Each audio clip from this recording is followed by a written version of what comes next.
so welcome back to Lex Reads. Welcome back to Vlogmas.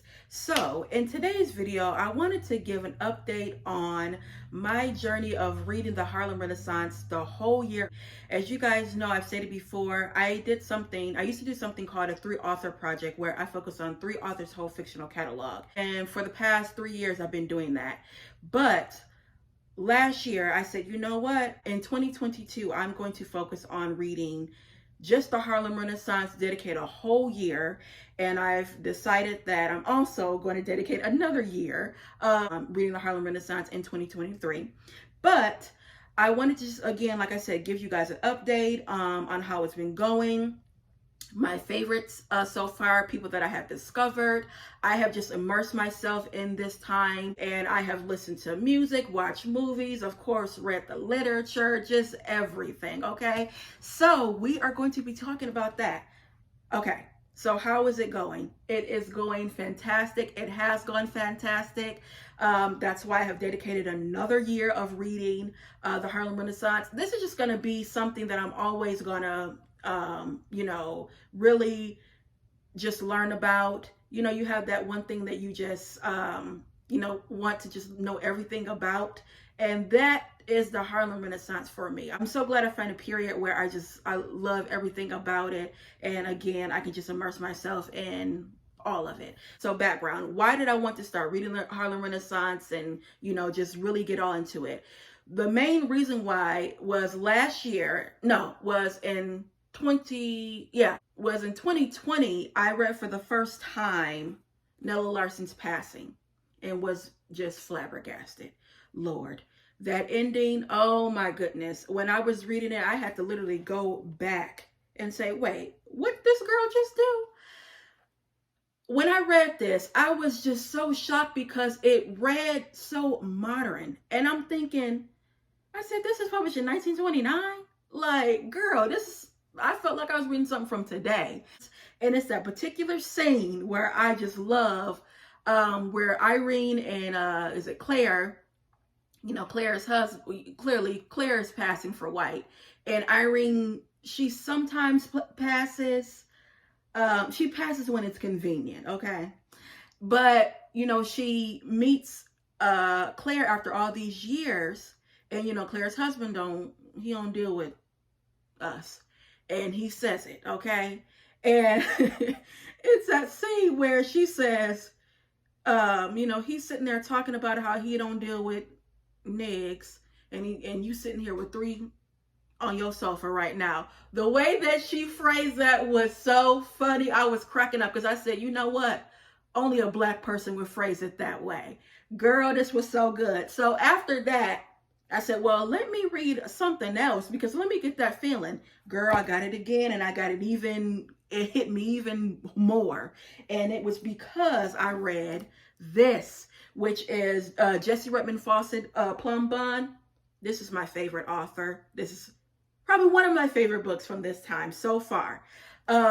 Jessie Fauset does not get her just due when it comes to the Harlem Renaissance. I think when you think of the Harlem Renaissance, especially author that is a woman from that time, who are you going to go to? You're going to go to her, which we already know this is a GOAT right here. But if it wasn't for Jessie Fauset, we would not know a lot of these authors from this time, meaning we would not know Langston Hughes, who she had a crush on, by the way.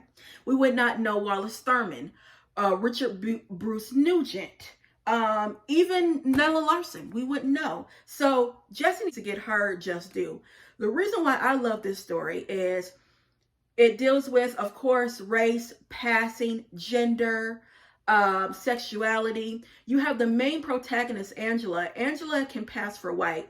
And growing up, she had, this loving family where her mom also could pass for white. Her sister and her dad couldn't. And her mom, when they were younger, her mom and Angela, they would play, white. And meaning they could go to gift shops and they can try on gloves, they could eat pastries, they can do all of that without anyone harassing them.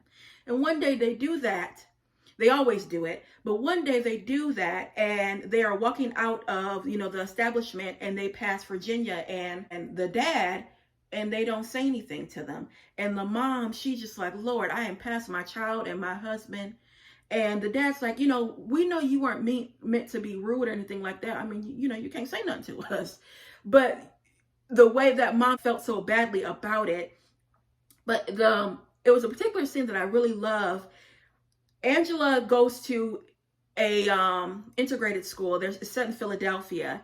And one of the girls learns that she is Black. Her response just got me, so let me just read it. So she says, Angela's voice was as amazed as her own.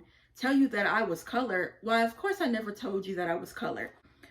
Oh, Angela, let's be friends again. It doesn't really make any difference, so I don't care anymore. But that's what I don't understand. Why should it have made any difference in the first place? I'm just the same as I was before you knew I was colored, and just the same afterwards. Why should it have ever made any difference at all? I don't know. I'm sure I was just surprised. It was all so unexpected. What was unexpected? Oh, I don't know. I can't explain it, but let's just be friends. So the reason why she's thinking this way in the first place is Angela's supposed to be in charge of like some money that they're dealing with at their school. And one of the girls is like, I wouldn't let her deal with the money. She's colored, saying that she go steal. So, girl, that's just one little passage, okay? This book is just full of gems. Angela is a artist, and she realizes, you know what?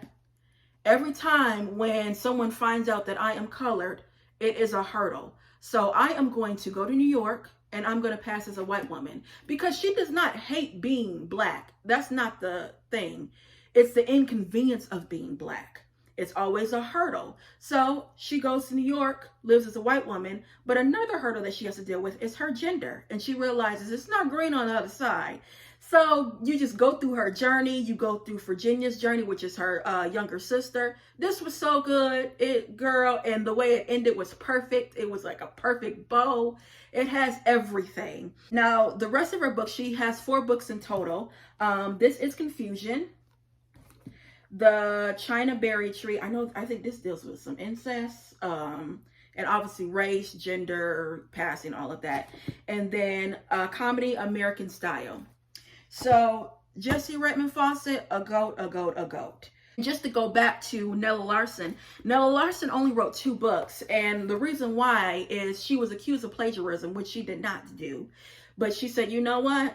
I'm not doing this writing thing anymore. She became a recluse. She stopped talking to everybody, and she went back to her first occupation, which was nursing. So we only have 2 books by her and about 3 short stories. So her first book is Quicksand, which again, it deals with passing, it deals with race. Helga Crane, Lord, with all these kids and that husband, she didn't know what to do, okay? And then, of course, Passing. So good. And then I was able to get my hands on this. These are her 3 short stories that she has ever written. I got this from Amazon. Sanctuary.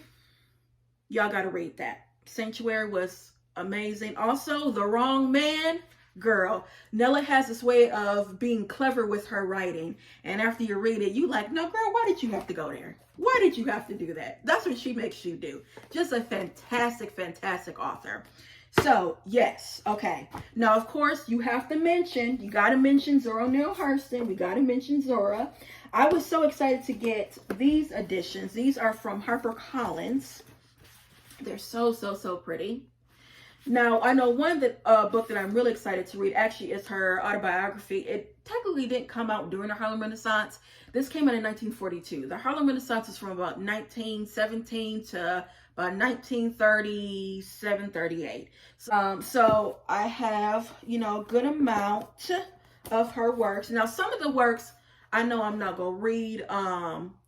The one that's dealing with some voodoo, I don't get down with that. I ain't reading that. Sorry, Zora. But I am going to read, these. Of course, there's a Watching God. I mean, come on now. With Janie and all this. This is just, girl. Zora is amazing. Also, I found a play called The Mule-Bone that was written by Langston Hughes and Zora Neale Hurston. Background on this, they was beefing. They were friends, but they also had like a combative relationship. They liked each other, but they didn't like each other. And this was written in the 1920s, 1930s, and it did not, it didn't come out until I want to say like 1990, in the 1990s, because like I said, they was beefing. They didn't finish it, and one, Langston was saying, well, you know, I'm gonna take it and finish it, and Zora, no, you're not gonna take my play. And they like, well, no, that's not your play. And girl, Langston's like, no, this is my play. And girl, it was just that back and forth. So it didn't come to fruition until like when they both were dead. But I was able to get my hands on this. I'm so excited to read this. So let's talk about some men from that time. Now, I discovered my favorite author from that time that is a male is Wallace Thurman. Wallace Thurman is known for The Blacker the Berry. But what book I like that no one talks about is Infants of the Spring. This is a book written in the Harlem Renaissance about the Harlem Renaissance. He actually has fictional characters that are based on real people, like Langston Hughes, like Zora Neale Hurston, Dorothy West, who else? Yolanda Du Bois, just girl, everyone. And this was his second novel, and it's set in the Niggerati Manor. That is it's a apartment, and that phrase was coined by Zora Neale Hurston. But you have these artists, they're trying to start a magazine. And the magazine is based off of this, which is Fire. And Wallace Thurman actually funded it. And you only got one issue of Fire because the publication house had burnt down. And then, you know, when it comes to trying to run a magazine, you have to have money. And no one had money. And Wallace was borrowing money and all that, girl. So he basically went like bankrupt. But it talks about, again, just the woes of being an artist and everything that goes along with it. It also dabbles with sexuality.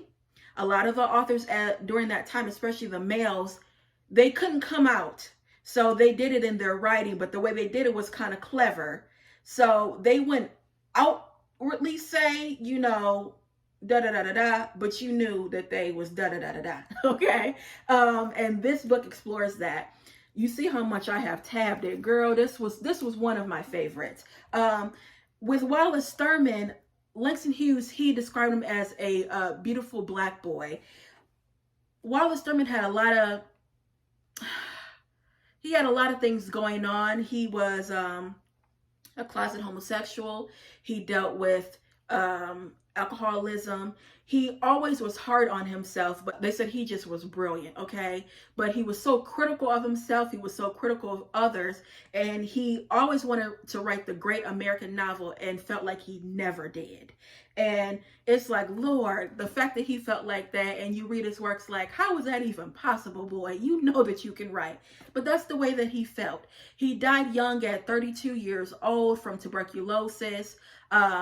Just a tragic story, but this man, just the way that he crafts those words and those sentences, I mean, this boy knew he could write.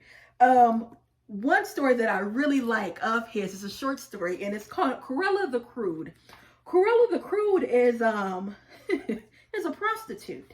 She is a young prostitute, and the way that he starts it off gets me. Physically, if not mentally, Cordelia was a potential prostitute. Girl, this was so good. This was so good. That story actually was in the first issue, the only issue of Fire, which was a magazine by Langston Hughes, Gwendolyn Bennett, Zora Neale Hurston, Aaron Douglas, John Davis, so many. So Wallace Thurman, he edited the whole magazine, and it just is amazing. So that story is in it. You also have a story called Smoke, Lilies, and Jade by Richard Bruce Nugent. He was the only black man that was openly gay. No one else wasn't. He was a dancer, he was a writer, he was a singer, he was everything. And one of the characters in this book is based off of him. And if you have read it, it is a trouble character, Lord. So Wallace Thurman, hands down, is my favorite male author of that time. And then for women, Jessie Fauset, hands down. Okay, so you guys know how I always talk about anthologies, and anthologies are my jam.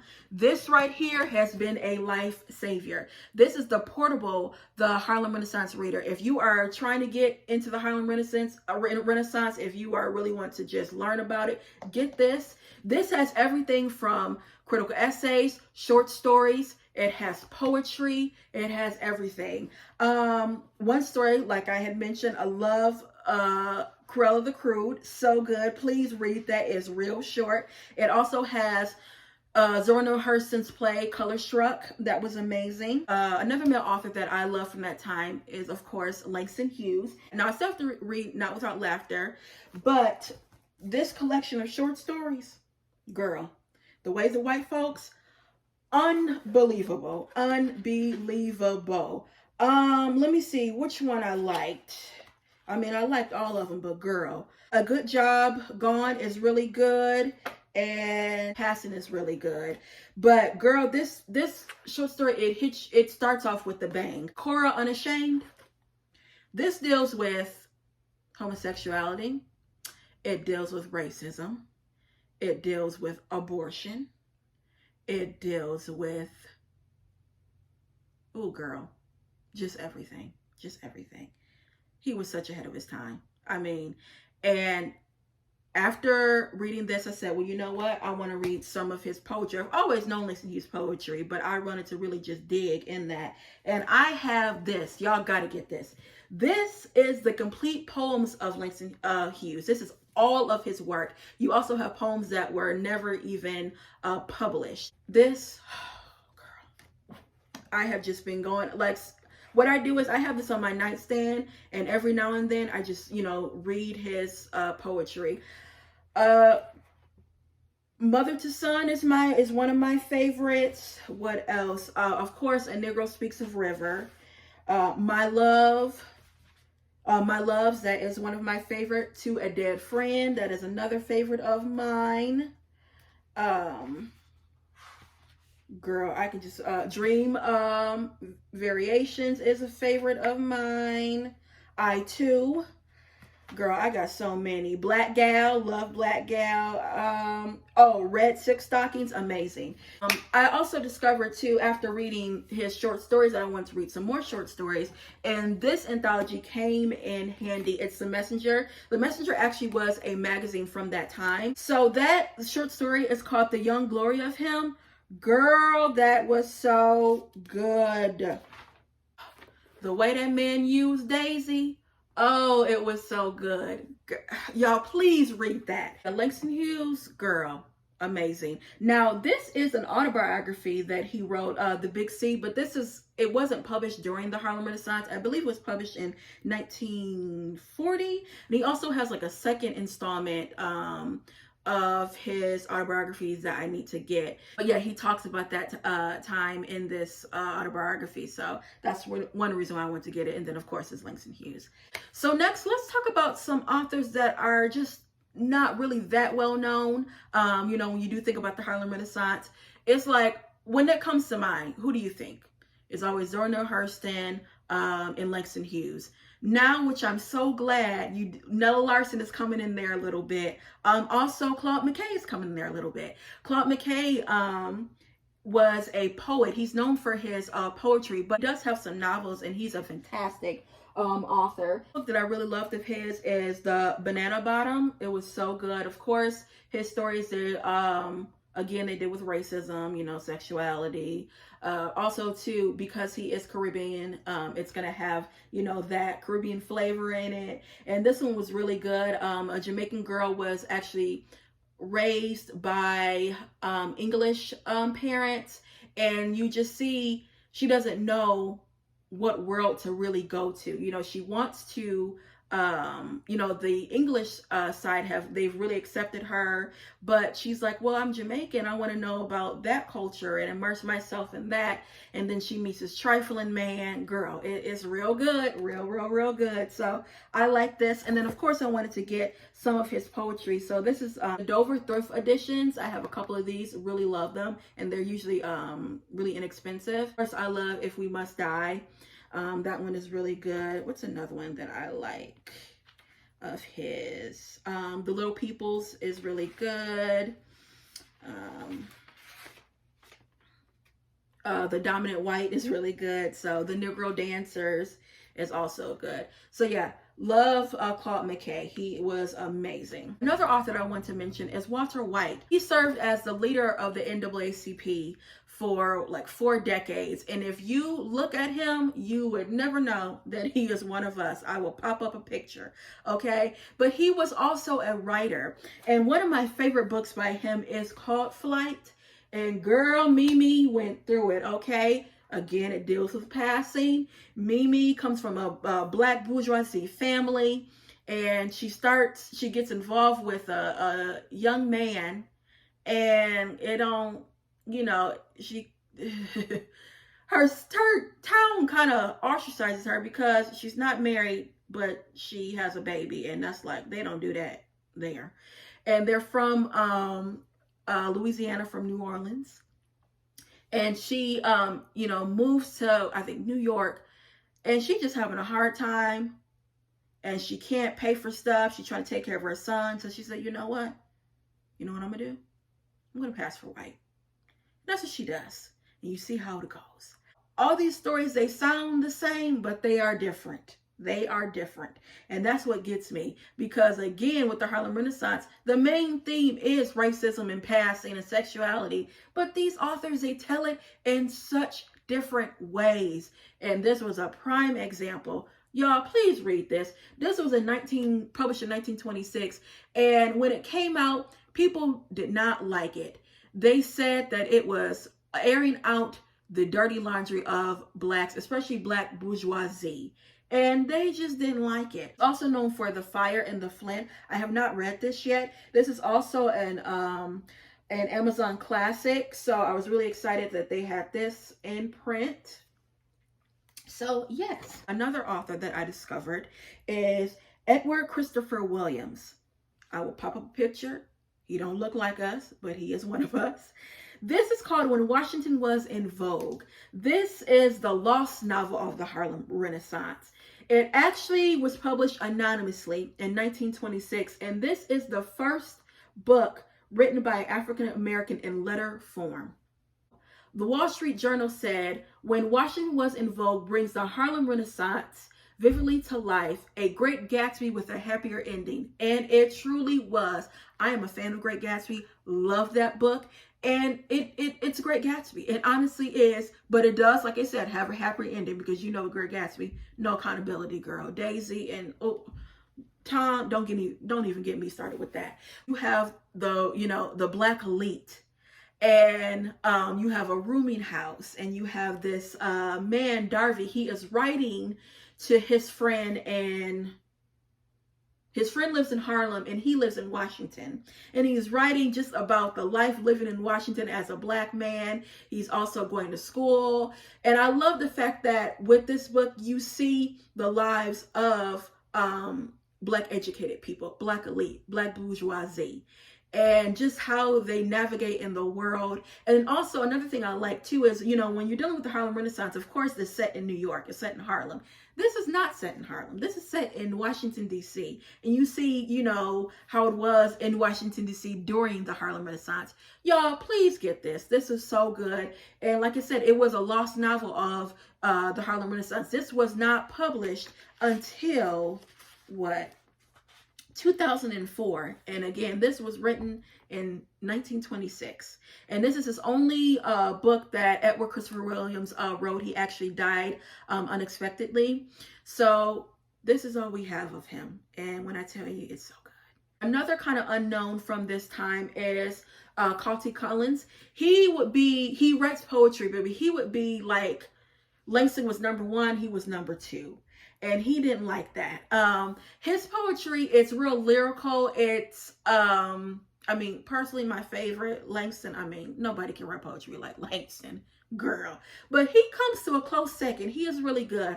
I wanted to get this because, of course, it has, his poetry, but it also has his one book that he wrote called One Way to Heaven. It was okay. It wasn't my favorite, but it still was okay. He is such a great poet, so he knows how to navigate a story. He knows how to tell it. It just wasn't my favorite.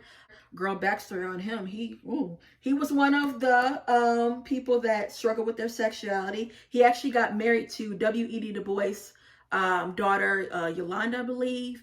And girl,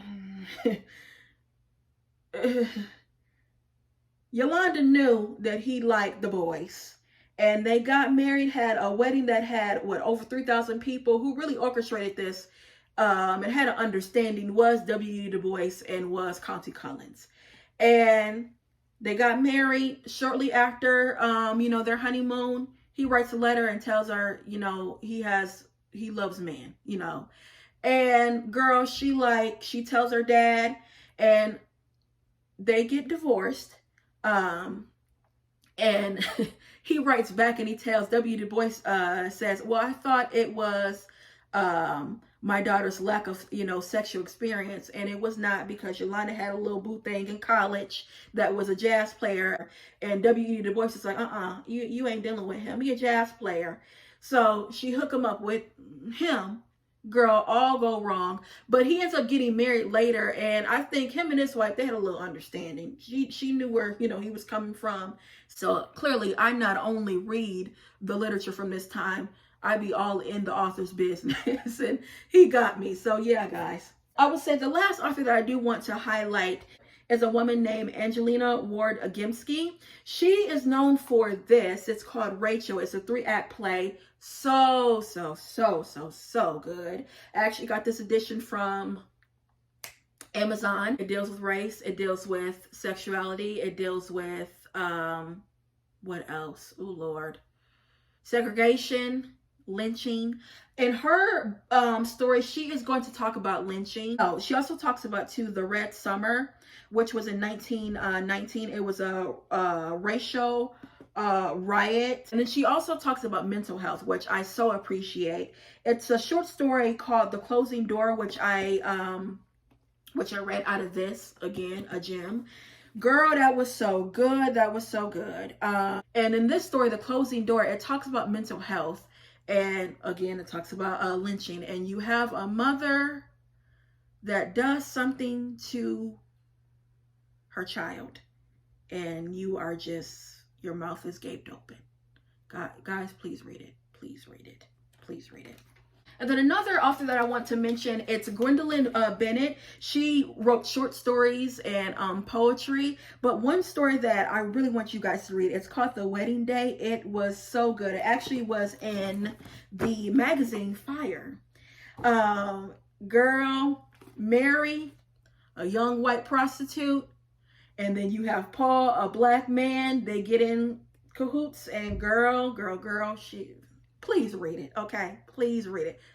When I read the synopsis, said a young white prostitute, that was intriguing right there, okay? And it's, set in the 1920s. Girl, you dealing with a black man? Let me see what that was about. Fantastic, okay? That is my update on the Harlem Renaissance. Okay, it is still Vlogmas. Oh, I have to mention my 3 songs that I'm going to be listening to today. So let me pull it up. Okay. So the 3 songs that I'm going to listen to today is, the first one is The Whispers, Happy Holidays. Lots of happy little children waiting for sunrise. Love The Whispers. Come on now. Second is Vanessa Williams, The Heart of Christmas. As the season wraps around us like gifts around a tree. Absolutely love this. This is from the Divas Christmas Carol that came on VH1 back in 2000. Every year I watch this. I remember when that premiered. I was about, 8 or 9 years old. Fantastic. It's about Scrooge, but it's Ebony Scrooge. And then the last song I'm going to be listening to is Destiny's Child, Spread a Little Love on Christmas Day. It's beautiful outside and the wind is whistling. I look outside my window as I see my neighbor's Christmas tree. That album that is always on rotation during Christmas. So yeah, guys, that's all I have for you, and I'll be back with more Black Books. Bye.